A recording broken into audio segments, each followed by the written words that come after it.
Marvel Studios and Disney have updated the MCU timeline, now officially adding in where Hawkeye is supposed to take place. Now, I've already talked about how the director of the series said that things aren't exactly as they seem, as we would learn. Well, let's talk about this and why this placement furthest in the timeline makes sense as of now.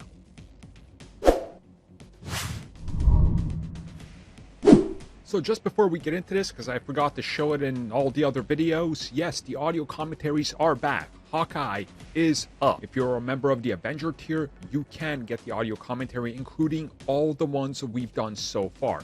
And of course, teardrop on commentaries are happening every month. And we just released Spider-Man 1. So you guys can go back and get a little bit of a flashback there. Okay, now with show o'clock out of the way, here is the official new MCU timeline order. So we are going to start with Avengers Infinity War and Avengers Endgame. So after Endgame, it goes Loki, Marvel's What If, WandaVision, The Falcon and the Winter Soldier, Marvel's Shang-Chi, and last in the timeline officially now is Marvel's Hawkeye. So this is the canonical viewing order. Now, of course, this was recently, I think, confirmed to many by the director of the series because they stated, oh yeah, this series takes place 2 years after Endgame. Well, okay, that means it's way further along in the timeline than anything else. Now, of course, how this makes sense, we still don't know. 2 episodes in, they don't reveal any more details. They don't even try to mention the bigger Avengers or Marvel world or anything that's happened.